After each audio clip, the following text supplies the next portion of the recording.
Hi, I'm Anissa Davis, the City Health Officer for the City of Long Beach, and I'd like to welcome you today to today's activities.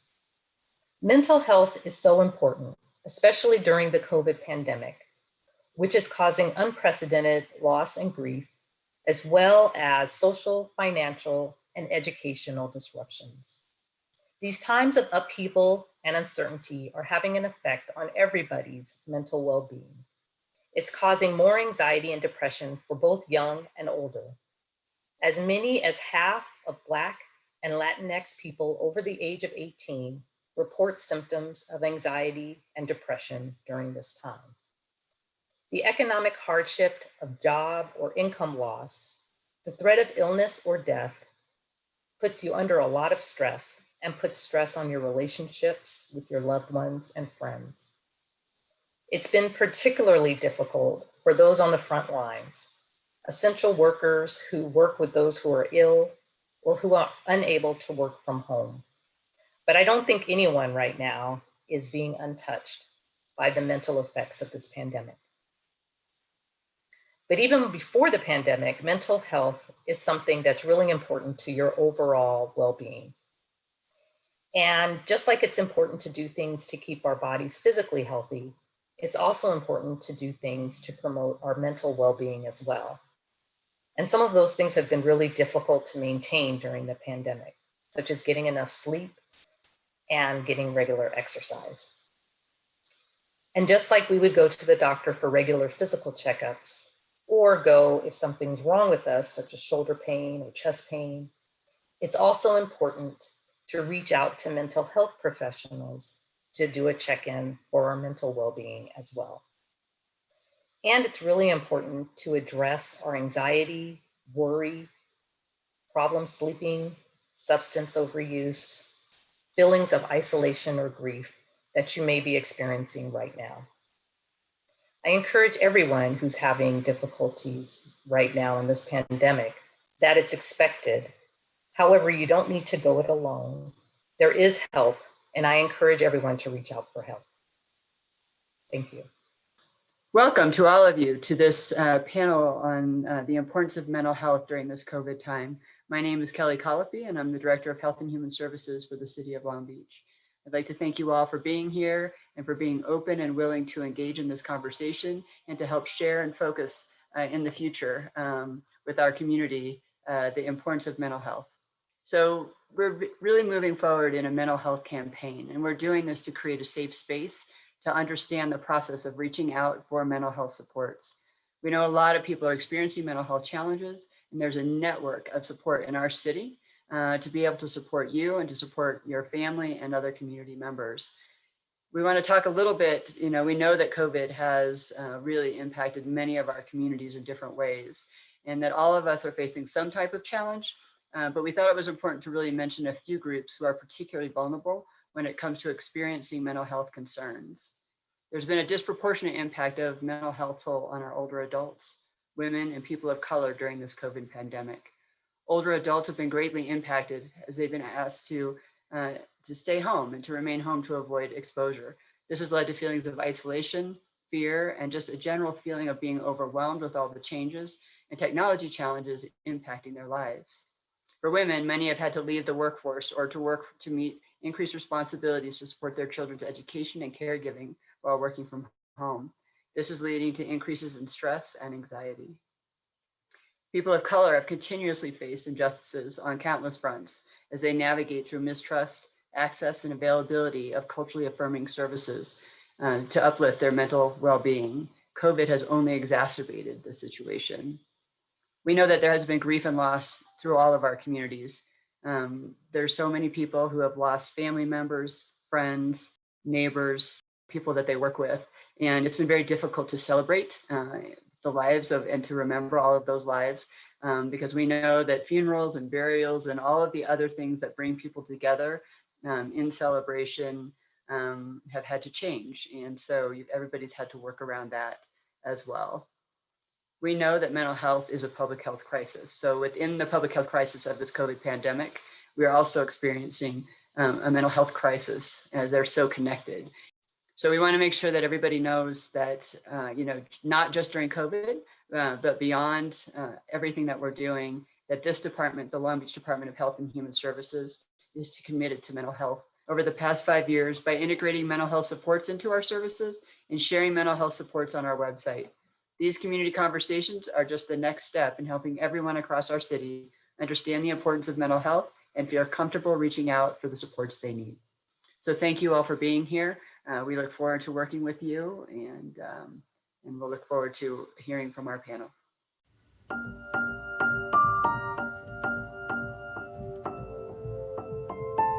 Welcome, Long Beach. How are you guys doing? I hope that you guys are doing well today. Greetings. We are so grateful that you would take the time out of your day to tune in and listen to how you can be investing and being intentional about taking care of yourself during these difficult times. We are here today to talk about ways that you can find resources in your community and offerings that are available to you, many of which are at no cost or very low cost for you and your family. And it doesn't matter what your age are, we have resources for all ages. And I'm really excited to be here with some experts, some thought leaders in the mental health profession here in the great city of Long Beach. And they're going to be introducing themselves in a moment. We're going to be going over some questions. We're getting a little vulnerable, a little authentic, and sharing how this pandemic, COVID-19, has been impacting us as a community collectively, and then as individuals. So I'm happy to have here with me today Arturo and Stephanie and Sandra, and they're going to share a little bit about who they are and the work that they're doing here in the city of Long Beach and the organizations that they're with. So Arturo, would you kick us off and please introduce yourself? Hey everybody, my name's Arturo. I'm a licensed marriage family therapist. I'm the site supervisor at the Long Beach Trauma Recovery Center. We have an office on the St. Mary's campus and on Cal State Long Beach. We're a partnership with Cal State Long Beach. At this point, we're all on Zoom, so we're not in the actual office, but that's where our office was previously and will be located after all this is over. But glad to be here. Thank you so much, Arturo, for taking time out of your day to be with us. Dr. Sandra, would you mind sharing?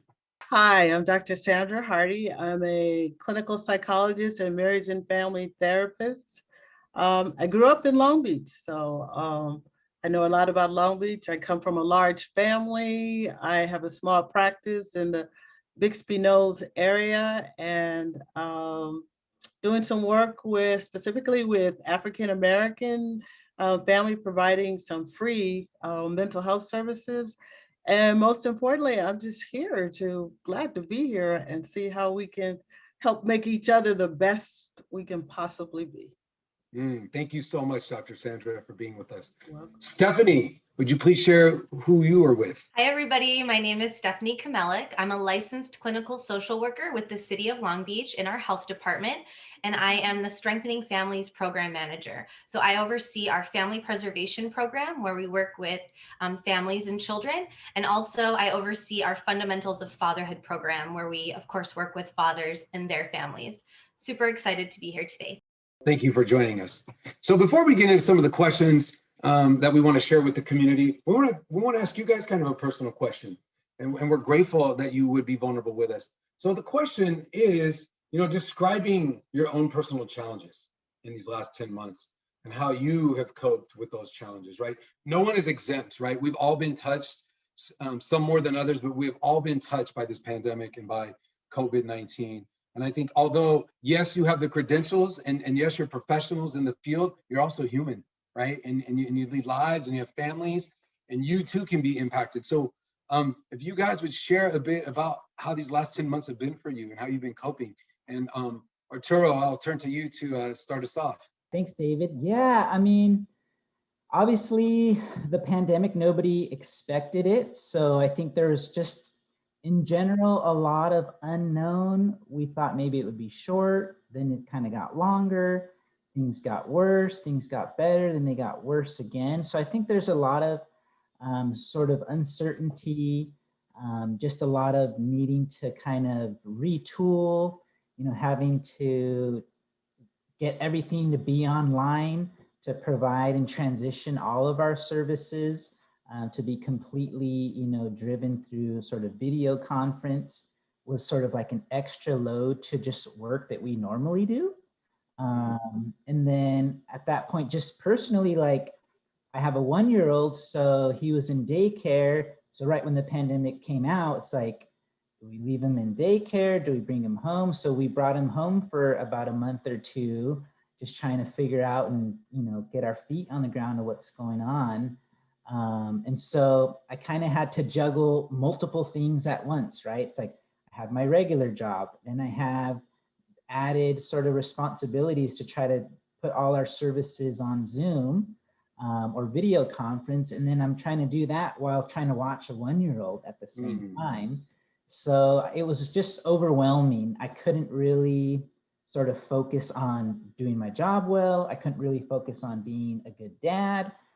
So I was just sort of spread thin. So, me and my wife had to have that conversation of like, how do we want to do this after things kind of looked like they weren't going to get better soon. We decided to, put them in daycare. They have their own protocols. We were being as safe as we could as well, to kind of get some balance. And then I had to kind of step up too and let my wife know, hey, there are times when maybe I need like half a day or a day to myself where either I just work in the garden or I do a little bit of woodworking in the garage so I can kind of just clear my head.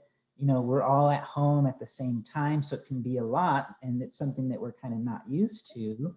So I had to kind of step up and be able to say what my needs were, be able to take time for myself when I need it. We sometimes maybe we don't want to. I want to be there all the time, but we really need to step back and take our alone time. Or at least for me, that was something that was helpful. And I'm still trying to kind of work on that.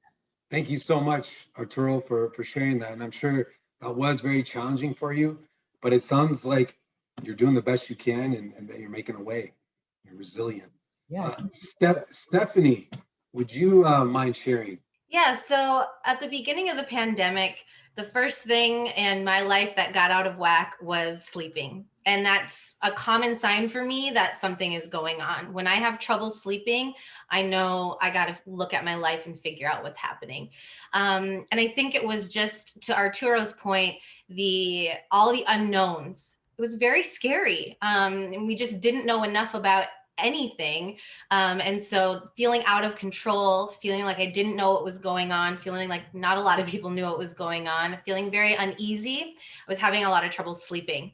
And so I looked back on the things I know that helped me in the past, right? When my sleep gets a little out of whack and I'm dealing with some of that anxiety. And it was just kind of this constant bubbling of anxious energy under the surface, right? Just always. It wasn't like I'm having an anxious day, I'm nervous about something coming up. It was just this bubbling feeling of unrest that I had. So exercise is really helpful for me to make sure that my body is physically tired so that I'll have an easier time sleeping. So that's one thing I made sure to really try to get in there as best I could. And then I was taking advantage of some of those meditation apps that at the beginning of the pandemic, they were offering for free. So the Calm app and the Headspace app were really helpful for me to do some guided meditations, not only to help me sleep, but also in the morning to start my day on the right foot with kind of a morning meditation. So those are some things that have kind of helped me manage throughout the last few months. Thank you so much for sharing, Stephanie. Yeah, absolutely. I am familiar with those apps. I use those apps too, and they were wonderful, especially around the meditation and being able to help ground and find centering in a day, especially if you're feeling anxious. So thank you so much for sharing that. And Dr. Hardy, we get to you. We'd love to hear from you about what have been some challenges over the last 10 months and how you've been coping. I think the biggest challenge was to work on not blaming my husband for everything, because it's so easy, he's the closest person. So when I would feel, anxious or upset or disappointed or whatever, to really realize that we're a team and we're going to be in this, we live in this space together, and we better try to figure out how to get along and how to make each other be a good support for each other. So in the beginning, we did some things. We would do Bible study in the morning. We started off really good, just, kind of fortifying ourselves so we'd be ready and able to deal with things. I think gradually we've kind of moved away from some of that, some of it because we've just gotten better and gotten used to it a little bit. And then I think what's been really a challenge though is that not only did we have the pandemic, but then we had all the racial inequality issues that came up that brought up a lot of trauma and a lot of different feelings. And then we had this, what I consider this wild political system where we were divided as a country and turning on each other. And so there were so many facets to it that it became hard. So in the beginning, I remember one of the things I was telling my clients is to give yourself permission to kind of break down, to feel it, to experience it, to go through it. And then once I did that, I started to feel better, that I acknowledged it and gave myself permission. And then gradually it's just that the whole idea of self-care, that there was nobody coming to rescue me, I've got to figure this out. And so we really put a lot of time and energy into taking care of myself, being thoughtful, being prayerful, being concerned about others. And then one more thing was that I made a decision to look for the good, because there was just so much information coming at us all the time: news, politics, injustice, pandemic, fear. Just look for good. And so I made a conscious decision to keep looking for good. And then finally, I think after about a year, coming up on the new year, I realized just recently that I'm going through the pandemic too. So busy helping other people and figuring it out, that to realize like, hey, wait a minute, I'm going through this. So now that I've acknowledged that, I'm going to take some time off. I'm going to do some more things. I need to do more self-care than I thought I needed to do. So I'm still in the fight, and we're in here together. We're all, we keep working together. We'll figure this out. We will get through it. So we just have to keep working at it. Absolutely. Thank you so much, Dr. Hardy, for sharing. I want to ask you guys and talk a bit about, if I'm someone listening and maybe I'm on the fence, or I'm living in this tension of man, how do I know that it's time to call, or that it's time to seek out resources for mental health? And what do I do? Maybe I'm in that place, and some of the things we've shared here, your relationships are strained, and you're having a hard time concentrating at work. And maybe you feel like in the parenting area of your life, you're not doing as good a job as you can, because you're trying to also be a parent and a teacher while your kid is learning through Zoom at home with distance learning. How do I know when it's time, or that I should seek other resources out professionally, or maybe even in the form of in community, and maybe a support group or something? One of the things I would say to take some of the guesswork out of it is, if you lived through 2020, don't even worry about it. Just reach out for help, because we all need help, so we don't have to think about, am I crazy, or what's going on, but ask somebody for help. I mean, if you've got it all together, then reach out and help somebody else. But I think it's just, we can just know what we've been through or what we're going through, that reach out for help. And I was thinking about it, that maybe we need to even work on not calling it so much our mental health, but just, how are you doing? How are you feeling? What else is going on in your life, so that we begin to maybe break down some of the stigma that you've got to be mentally ill, or there's got to be something really wrong with you to ask for help or be of help. That we've all gone through something pretty traumatic, and just, so there's different kinds of help, obviously, but start with the people that are close to you, and they'll let you know for sure. Though my family lets me know when I need more help or it's not enough. But I think if we can just know that we need each other and we need help right now, and it's okay to ask for help, and that if you're not, almost maybe we can do it the other way. If you're not asking for help, maybe those are the people that we need to be concerned about. That you're not asking for help, because all of us are needing help and support right now. Thank you so much, Dr. Hardy, for that. Stephanie, Arturo, you guys want to chime in and share anything on this? Well, I definitely echo Dr. Hardy's sentiments that absolutely everyone can benefit from mental health services, whether that's counseling or a support group, whatever that might look like in general, but especially because of what's been going on the last year. But some signs or symptoms, at least, that can sometimes let you know, like, okay, I understand we're all going through it and it's been a stressful year, but I'm holding it together, or I think I'm holding it together. Am I holding it together? Maybe I'm not really sure. So Yeah. for me, as I mentioned earlier, the sleep.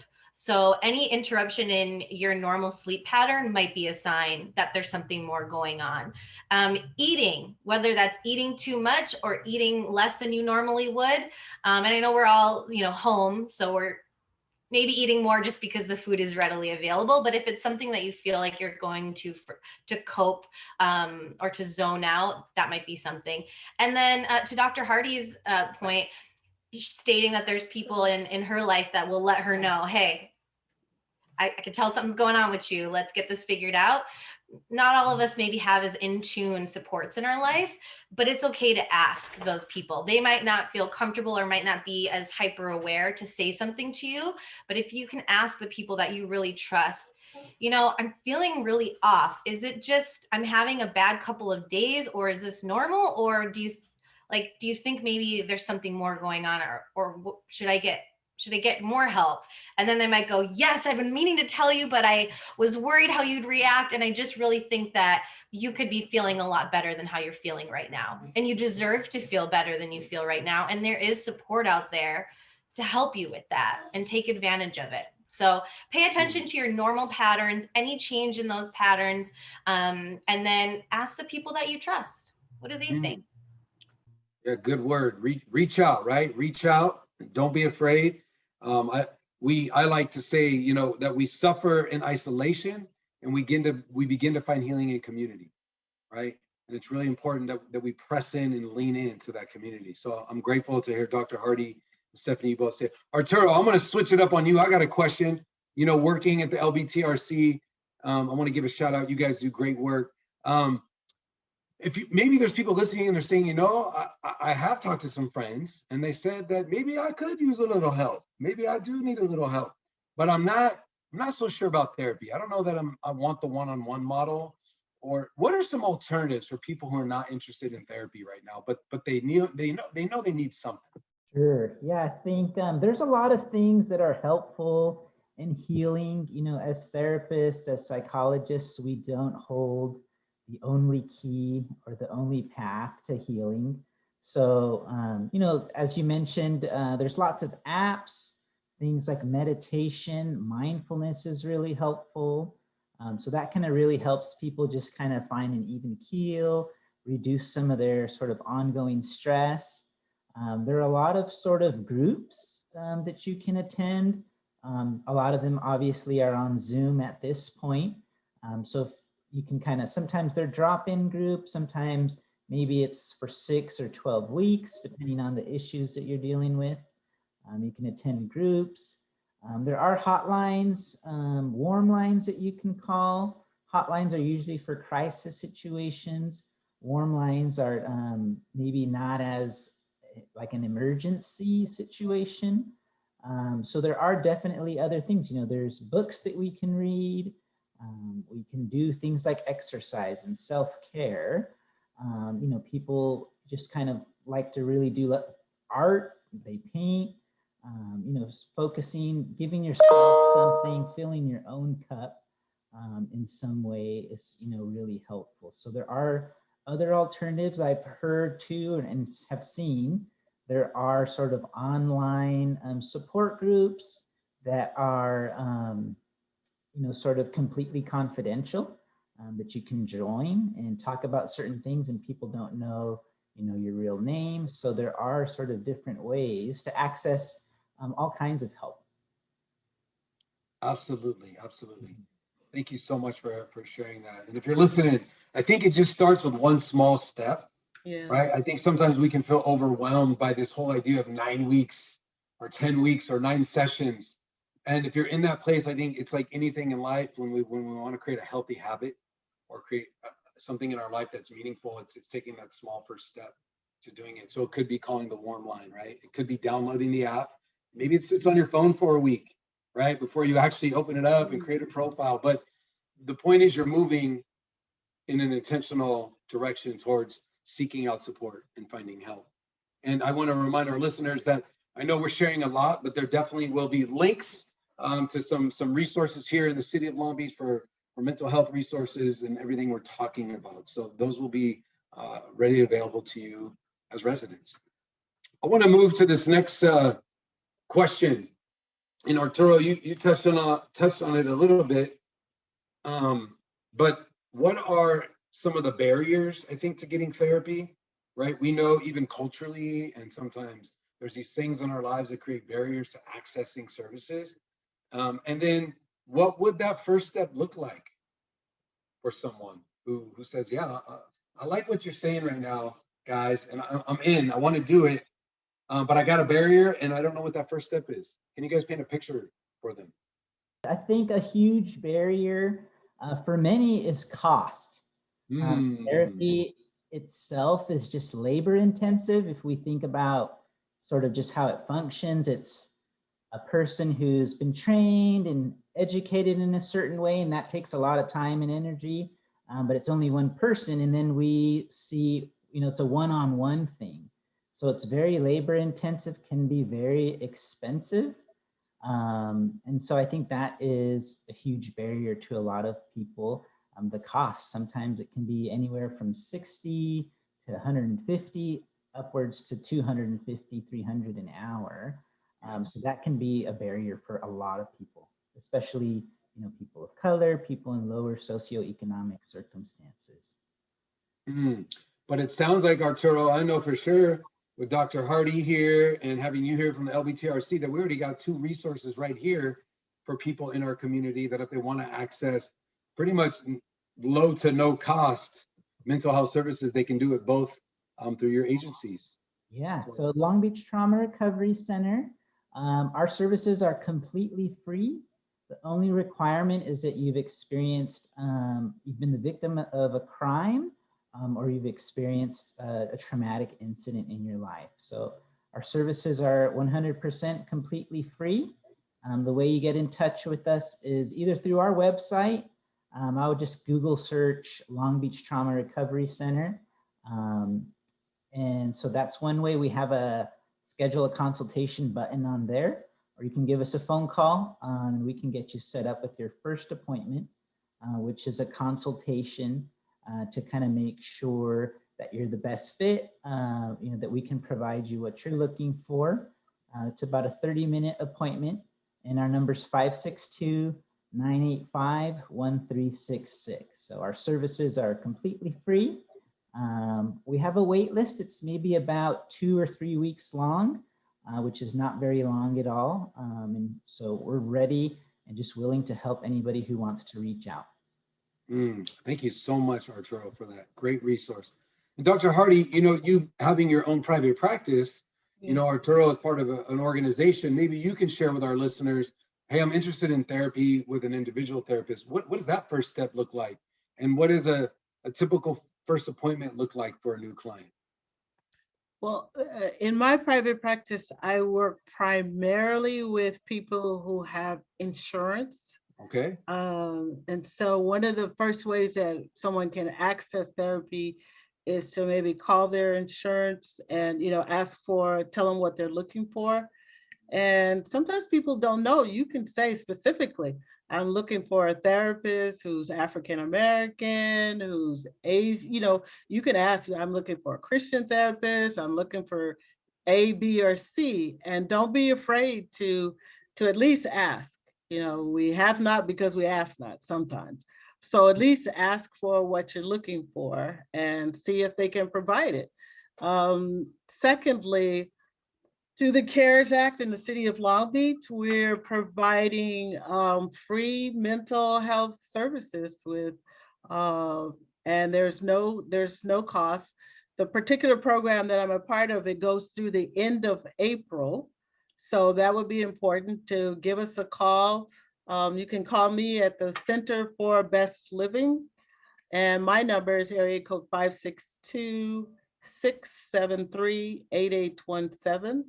but I'm not the only one that's participating in the program. There are at least 4 other agencies or therapists that are participating.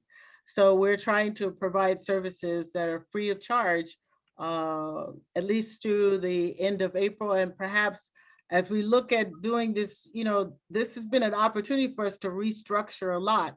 And so maybe something good that's going to come out of this is a realization that we need to restructure the way we've done mental health and provided services and made them accessible to people differently than how we've done in the past.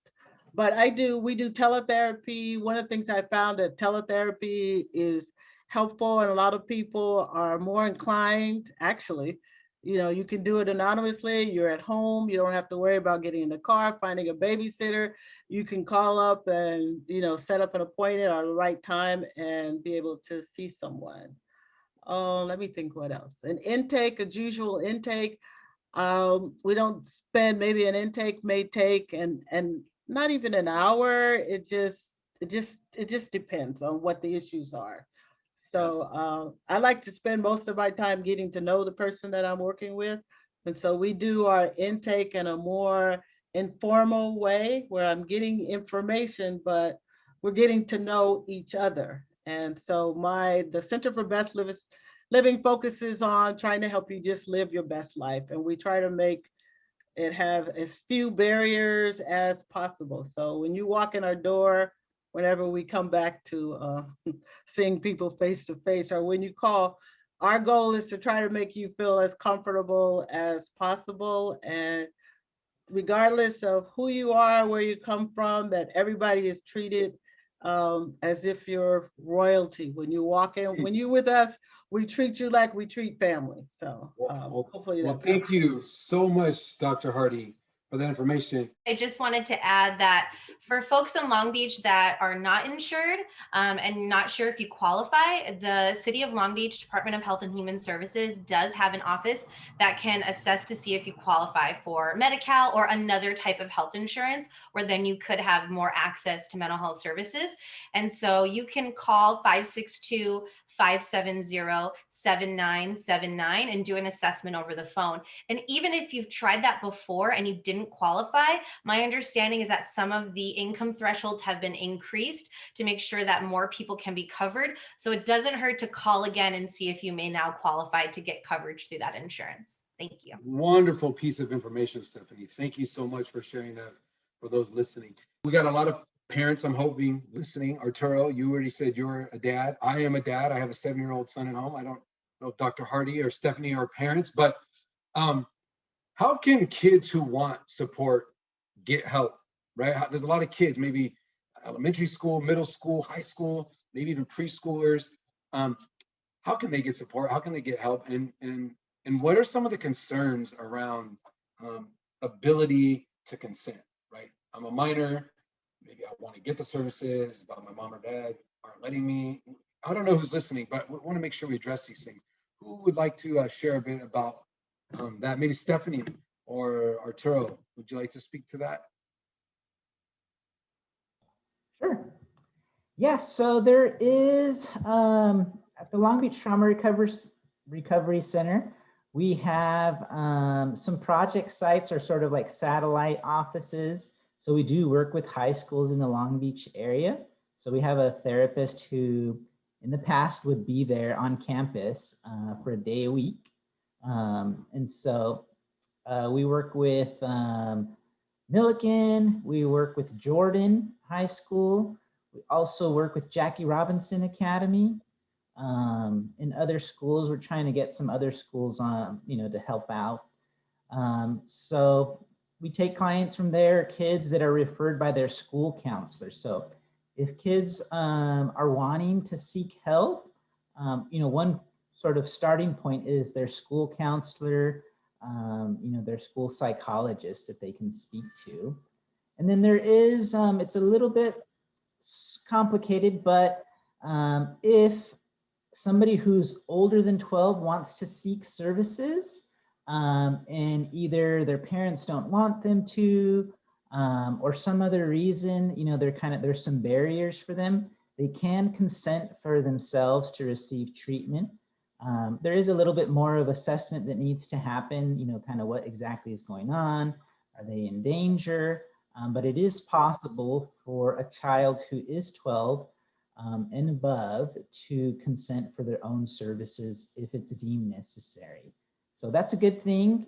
We know that there are lots of different barriers, cultural, religious sometimes, and so sometimes kids can access the services on their own. Thank you so much for sharing that, Arturo. I think that's a really good piece of information for people to know. And I also think it's important to touch on, for students who are within the LGBTQ plus community, how can they seek out supportive services during this time? So actually, Long Beach has an organization called The Center, and they offer services. It includes support groups, individual counseling, group therapy. They have a ton of great services for people who are LGBTQ plus. And they actually even have some peer-led groups. So sometimes, teenagers are like, what am I gonna do? Go sit in this group with some older person that doesn't know my experience. And oftentimes they'll have fellow peers who are, trained to help facilitate those groups. So it feels a little bit more comfortable and more of a supportive environment. I want to also empower our youth to advocate for themselves regarding what you might feel most comfortable with. Dr. Hardy mentioned earlier that if you wanted to request a specific race or gender for your therapist, you can do that in terms of LGBTQ plus as well. But yeah, if you want someone who is more like you, or maybe you want someone who gives you more of a grandmotherly vibe, whatever might feel best for you is what you should advocate for. And you might not know what that is. So you might just say, I just know I want to talk to someone. And you might start talking to someone and you might not feel a connection. I want to encourage that you give it at least a few weeks, right? Because we have to get to know someone and give everybody a fair shot. But if you've given it a few weeks and you're still feeling like you're having trouble connecting with that person, whether it's a therapist or a counselor, it's okay to ask for someone else. And maybe through that conversation or those conversations, you'll kind of be able to determine who you might feel more comfortable with. And it's okay to say that. As therapists, we do not get offended. I promise. We do not get offended if someone says, hey, I had someone who said, you know what? You remind me too much of my daughter. I just don't feel like I can really talk to you about my issues. No problem. I totally understand and happy to refer to someone that you would feel more comfortable with. I would just like to add, I think mostly for the adults, but please pay attention, because if we think about when we introduced ourselves as adults, we said how we've been going through, we've gone through phases and how it's been hard for us. Imagine not having a car, not having probably a lot of money, not having a good support, being able to see your friends at school. So our kids we really need to be paying attention to them and asking them questions and being there for them, because I just imagine, I often think about, when I'm talking to a parent about their 10-year-old, and I'm reminding the parent that this person has only been on the planet for 10 years. They need help. They're not going to know how to figure all this out. And so as adults, we really need to pay attention. And I think now that this has gone on for a year, we need to ask them again. We need to be paying attention again. What is it? How can I be a better support? And it doesn't have to be, are you having problems? But how can I be a better parent, sister, brother, uncle, aunt, friend, teacher? How can I help you? Is there anything you need my help with?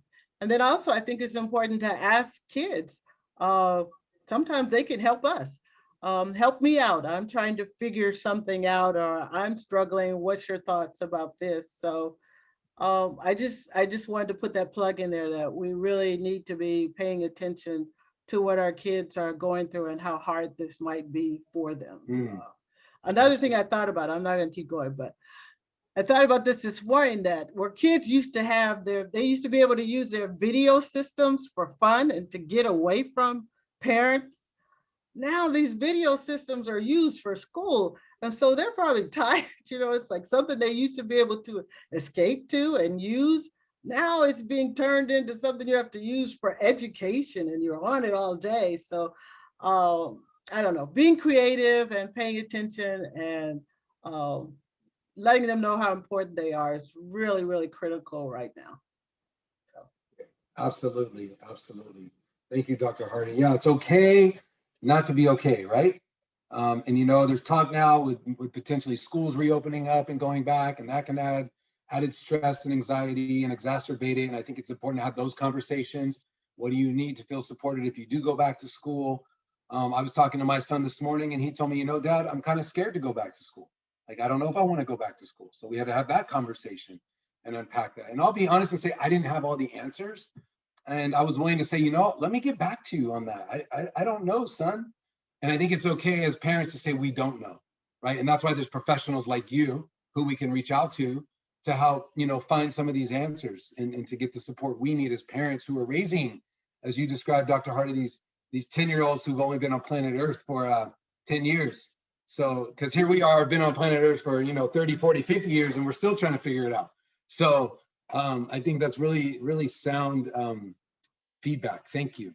So I'm going to talk about the big T word, right? The big T. It's a buzzword these days, trauma, right? Trauma. We've been hearing this word for a few years now, trauma-informed care. Maybe people listening know what that means, and maybe they don't. I know we've been working really hard as a city and through the health department and LBUSD to get everybody to become trauma-informed. I know specifically the LBTRC has done work with our police force to help officers become trauma-informed, and it's important as experts in the field. But we want to talk about it today, I think, at a low level, in the boots on the ground, right? Like, how is trauma impacting residents and families and communities? And so would you guys mind speaking to it around how this idea, and we can have intergenerational trauma as a result of systemic racism, the pandemic is trauma, all these things we're experiencing, how it looks in the communities you're working with right now. As you mentioned, generational trauma that gets passed on through generations. We're seeing layered levels of complex trauma as a collective community. So the pandemic, the racial injustice, the political strife in the country, people losing their jobs, people losing their family members. It's just compacted and compounded on top of itself. And so it's very complex, it's very layered, and it's a lot to kind of slog through, right? And which is why we're encouraging you all to reach out for help, because no one can be expected to get through all of these different things alone. I think one of the main ways, and I'll let Dr. Hardy and Arturo also, you know, speak to the people that they work with, but something that I am seeing a lot with the people that we work with is we started out the pandemic kind of high stress and high tension, and how long is it going to go for? And now it's just kind of kept going and kept going. And is this our new normal? And it's almost this sense of like, I can't think of the word. Hopefully you'll edit this out, but not complacency, but almost like acceptance, or just, you know, that feeling of like things defeated, and maybe defeated a little bit. Yes. Yeah. Just defeated with like, where is the hope? Where is this going? What is life going to look like? How are we going to come back from this? And the way that I see it on the people that we work with, how I see it on the faces is almost just like flat and tired. It's not necessarily presenting always as crying and so upset or highly activated and stressed out, but almost just like a flat kind of non-reactive, like I'm just giving up, or I'm just trying to like get through. And I'm just kind of like, yeah, defeated, I think is the perfect word. Yeah. And maybe a little bit of what you're seeing too is this idea that I'm just numb, right? I'm just numb to all that's going on. I'm over it. I've had it. I'm going to do what I got to do to get through today. And that's that. And I love how you said new normal. I've been using this term called new now, because I feel like it's changing every day. So as soon as you redefine the new normal, you're like, wait a minute, there's new variables here. So now it's my new now. And if the new now is always changing, right? And the goal line is always being moved on us, we feel like we can never make a touchdown. So we're like, well, just put me on the bench, coach, because I'm done. I'm defeated. Let someone else go play for me. So I appreciate that. Dr. Hardy, Arturo, kind of, speaking to how it looks in the communities you're working with, trauma and all the things we experienced through this pandemic. Yeah, I would say we serve a lot of sort of monolingual Spanish speakers, people of color, lower socioeconomic circumstances. So we know that the pandemic has, hit them harder, that many more have been infected. So unfortunately, we have seen many clients who have lost loved ones. Some maybe had, some of the pre-existing conditions and, maybe it could have been a little expected, but many were, sorry, Kat. A lot of people many people just, it was completely unexpected. These people were healthy. They didn't know that, they weren't sure how this was going to all go down. This person gets it, or the whole family gets it. Everybody else is okay, but maybe it's a parent dies, or maybe a sibling, or maybe an uncle. And so we have seen a lot more people reaching out who have lost loved ones. And then obviously, especially focusing on trauma, we see lots of people who have histories of trauma, usually an average about 6 to 8 traumas when they get to us, or traumatic experiences. And then they have this other traumatic experience that's sort of added on to the pile, which can exacerbate symptoms or make symptoms come back. And so we've seen a lot of that, a lot of people reaching out for help for those reasons as well. Add to, I think in the African American community, a lot of what we've historically called dysfunctional behavior is, people trying the best they can, not making excuses for bad behavior, but people trying the best that they can to make the most out of what least they have, And so we've labeled it as dysfunctional when really much of it is people's, person's attempts to try to make sense of having been through so much. And one of the things that I've noticed, I mean, we have all the, it's pretty well known. We, in the African American community, we have all the traditional symptoms with our bodies, our health, sometimes with our relationships, our families. At the same time, I think one of the things that I've noticed is that there's some real resilience in our community, and that how we've historically been through so much in this country that we have, in many ways, this is just another trauma, another thing that's been added onto our lives. And I think one of the things I'll say personally, one of the things that I've noticed has been beneficial to me is to be able to label things a little better now. That there's been a lot of talk about structural racism, where historically that's not a term that the typical person hears all the time. And it's almost a relief in a way to have it acknowledged, but it really is. There's a structure that's contributing to and continues to reinforce some of the dysfunction and the disparity that's in our country. So as you can see, this is really important to me, but yeah, there's been some being able to talk about it, to read about it. There's so much literature out there.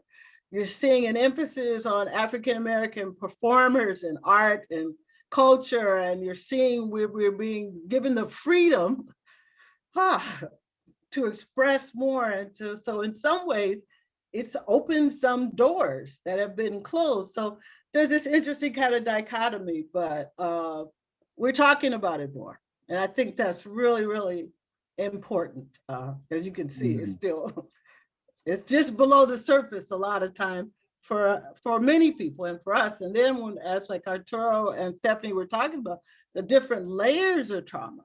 I mean, how many people, when we talk about the thousands of people who died in this last year, those are our relatives, our friends, our family members, our clients' family members. So, it's hitting home. And so we just realized that trauma is there. And again, I just keep coming back to, we need each other. We gotta do better. Thank you for sharing and going, a little deeper, right? And I could see that struck a chord with you. And I am deeply grateful that you would share that with us. And you kind of segued greatly kind of into our next question. As we're filming this today, yesterday marked 500,000 deaths to COVID-19, and we got to pause and you got to think about that. You named it. Those are wives and husbands, and siblings and grandparents and friends, and coworkers and neighbors, and even clients, right? People we serve and people listening. And so I just want to acknowledge that. And I don't think we can have this conversation without addressing grief and loss, right? I have the honor and pleasure. I serve as the executive director at New Hope Grief Support Community here in the city of Long Beach, and our mission is to bring hope and healing to the lives of grieving children and families.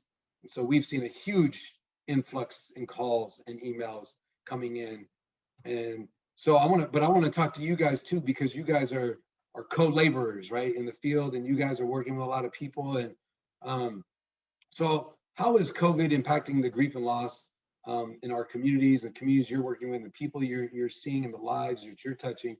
And what are some ways that people can begin to process this, recognizing, right, that the way in which our society has normally grieved, right, having memorials and funerals and all these markers that either A, are not happening at all, or B, are looking very different, very, very different. So I open the floor to whoever would like to kick us off around this. Well, I think, David, one thing that, as you know, I think one thing that can make grieving difficult is when it's unexpected. And so a lot of times the pandemic was unexpected. We didn't know it would be like this. We don't know if it's going to get worse or get better. So that's sort of one piece that makes it extra challenging. Another piece is, many family members maybe didn't have an opportunity to say goodbye or to be physically present, when a family member dies. If they were in the hospital, not allowed to go to the hospital. So that really kind of throws a wrench in somebody's sort of natural process of going, it takes some time for us to kind of fully accept and absorb that this person is dead and that they're no longer, with us in this life. And so the pandemic has thrown a wrench, and it makes it difficult for us to kind of be present at those moments that would help us to start to begin that process. And so I think, it's challenging. It's really a challenge. Thank you, Arturo. Yeah, absolutely. The calls we're getting, right, that's the challenge. They didn't get to say goodbye, or they say goodbye through a tablet. My mind also goes to the nurses and the healthcare workers who were not trained, right? That was not what they signed up for. And so now they're experiencing loss and trauma from being this liaison for end of life. Anyone else, Dr. Hardy or Stephanie, like to speak to kind of how this grief and loss is impacting our communities? I would say that people are, like you, I think both of you mentioned that people are being creative. They're finding different ways to, traditional, again, very traditional ways in which we grieve and we mourn are having to be restructured and looked at from different ways. And I think I've seen people be really creative, from what a repast looks like to handing out gift cards to go and buy a meal after a funeral service, or people having to wait for weeks to bury their loved ones, and figuring out ways to make it happen and just being adaptive. I've had lots and lots of conversations around grief, and so helping people to kind of develop their philosophy or their awareness around grief because there's nothing, we're not going to be able to escape it if we can, there's no way. All of us at some time or another, the only way we can escape it is through our own death. And even that becomes a form of grief for someone else. So we have to begin to talk about it and think about it and, have some ideas about how we feel about it. To work through it, it's bringing up, what I'm seeing is that it's bringing up, I think Stephanie had mentioned layers, but it's bringing up grief from childhood or unresolved issues around a loss of a parent, but just trying to normalize it.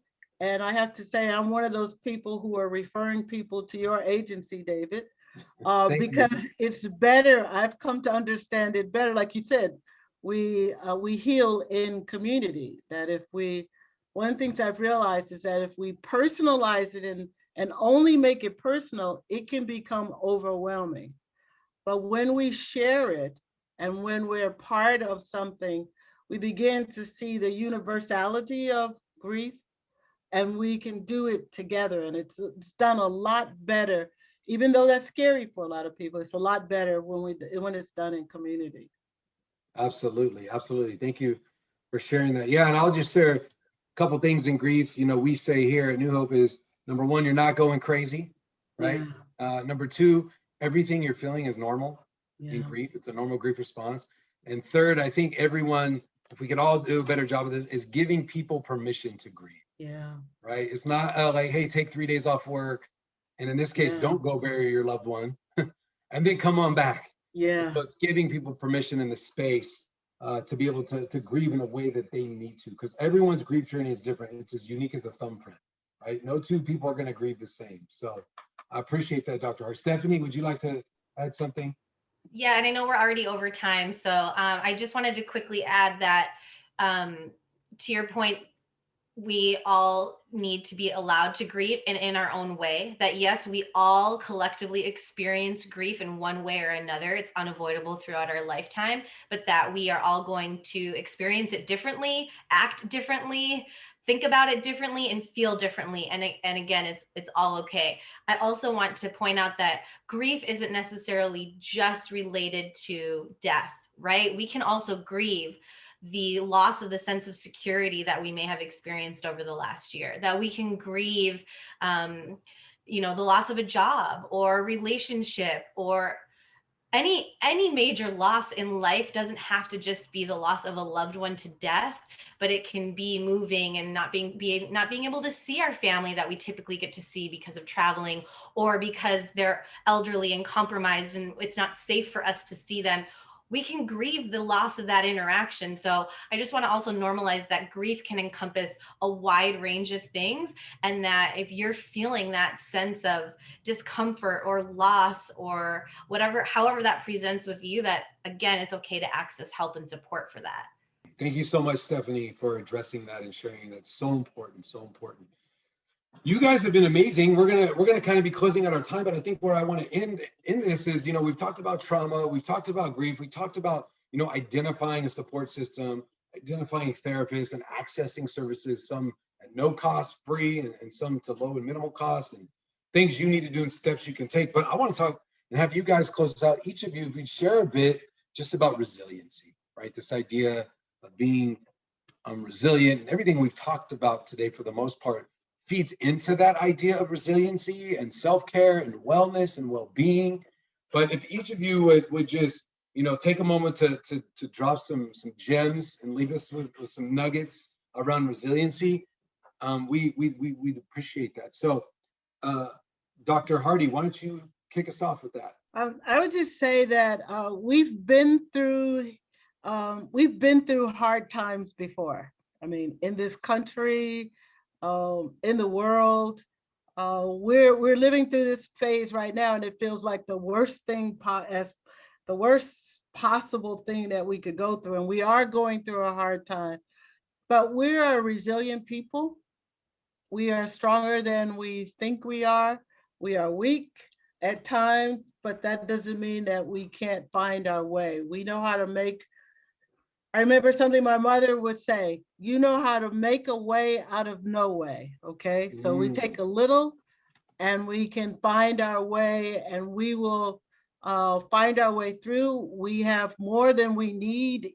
Most of us have more than we need, and we will get through this. And if we work together, we might even get through it loving each other more. So it's up to us to decide how we want to do it. But the other thing that my final word is, I've been trying to simplify this, and the word is love. That's, we need more. So even if you love more.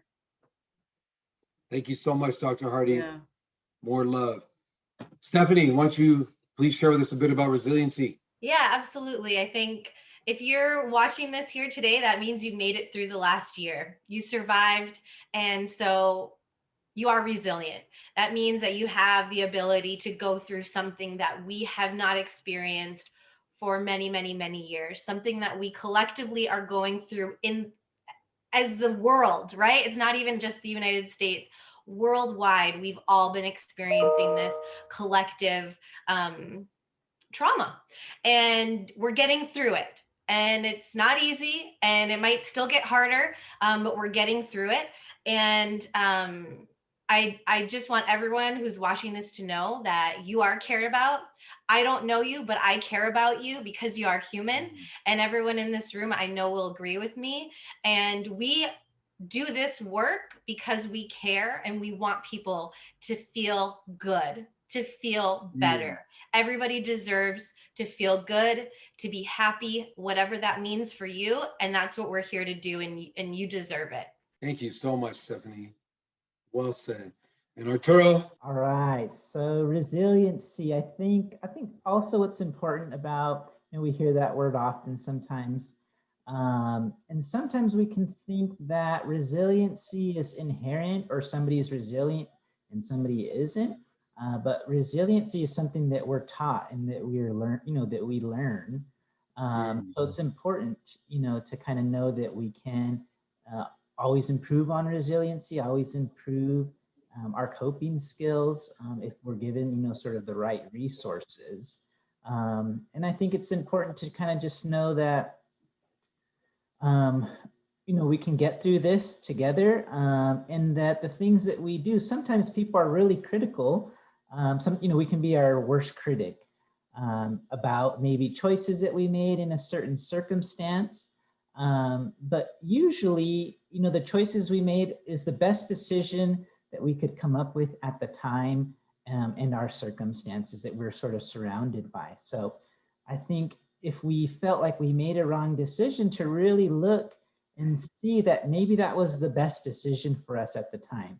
Maybe we didn't fight back and do something miraculous, but maybe sort of, freezing or just protecting ourselves at that time, it was sort of the best decision for us, the safest, thing that we could do at the time. So just really go easy on yourself.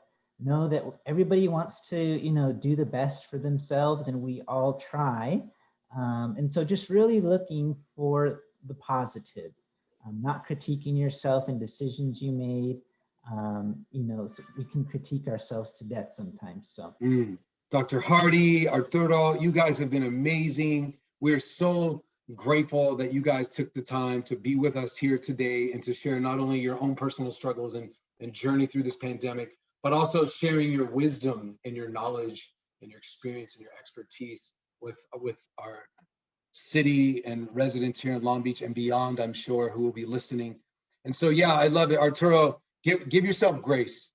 And to find out what mental health services there are in the community available to you, to get that list of the hotlines, the warm lines that we talked about, you can go to longbeach.gov/mental health. And there's a whole resource guide available to you with all of the phone numbers, email addresses, hotlines, warm lines, anything that you could need. And it's broken down by age, if you have insurance or you don't have insurance. So it's very clear and easy to access.